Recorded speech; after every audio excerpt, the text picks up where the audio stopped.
को परायों से दिक्कत नहीं है। हमारे अपने ही हमारे ऊपर प्रहार करने लगते हैं, उससे हम कमजोर होते हैं। उनको इस बात का ध्यान रखना चाहिए कि जन सामान्य के पास तक हमारा संदेश जाता है। हर व्यक्ति बुद्धिजीवी नहीं है, हर व्यक्ति परास्नातक नहीं है कि वो इसको समझ सके। दूसरी बात, जो हमारा है उसका हम दावा करेंगे। हम भी स्वयंसेवक रहे, हमने ओटीसी की है और सनातनी है। और आनंद जी आपके लेखन के प्रशंसक हैं, आपकी मुखरता के प्रशंसक हैं, और सभी यहाँ पे जो थैंक यू लोग सो हैं सब। मच। जी। और हम कहते हैं, आप लोग का उदाहरण देते हैं कि इतिहास के सत्य पुनर्लेखन का युग है ये।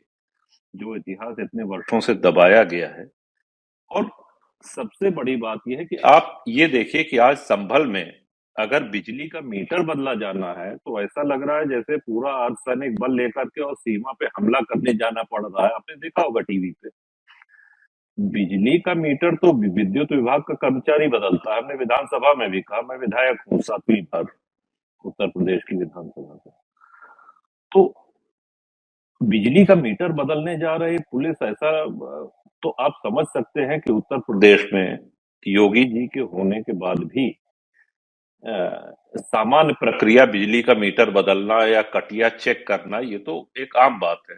उसमें कितना दबाव प्रशासनिक अधिकारियों पे रहता है। और नूपुर जी ने बहुत अच्छा कहा कि we need Hindu leaders, of course we do need Hindu leaders. लेकिन एक नौजवान व्यक्ति, हम यहाँ कोट करना चाहेंगे धीरेन्द्र ब्रह्मचारी जी को, अरे अपने धीरेन्द्र शास्त्री जी को, बागेश्वर धाम हिंदू एकता यात्रा उन्होंने निकाली। अब उनके समर्थन में जितने लोग आए उससे ज्यादा उनके विरोध में इवन पूज्य शंकराचार्य जी कहने लगे कि ये तो ढोंगी है, पाखंडी है, ये है, वो है। तो हमको परायों से दिक्कत नहीं है, हमारे अपने ही हमारे ऊपर प्रहार करने लगते हैं, उससे हम कमजोर होते हैं, उससे हम हतोत्साहित होते हैं।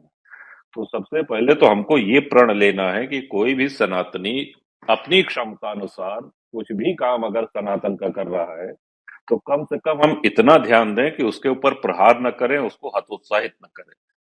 आज मुसलमान, वो चाहे दाऊद हो, चाहे अतीक हो, चाहे मुख्तार हो, चाहे जो हो, कभी किसी की बुराई नहीं सुनी होगी आपने उसके मुंह से। और आज धर्माचार्यों का काम है कि जहां जहां हिंदू भूख, आप कल्पना करिए कि अगर चारों शंकराचार्य बंगाल में और केरल में हिंदुओं के ऊपर जो अत्याचार हो रहे हैं अगर जाके सड़क पे बैठ के धरना दे दें, कितना बड़ा समाचार बनेगा, कितना कितना उत्साह बढ़ेगा हिंदुओं का। आखिर है किस लिए वो। और अपनी बात समाप्त, बहुत कम समय लेंगे आपका।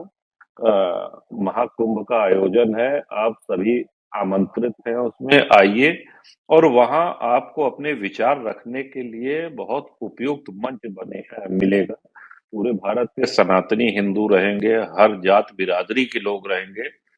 स्नान करके त्रिवेणी में पुण्यार्जन करेंगे, वो तो स्वाभाविक है, लेकिन आप लोग की उपस्थिति एक लगे कि महाकुंभ से हिंदुत्व की आवाज, हिंदुत्व की ध्वनि गुंजायमान हुई।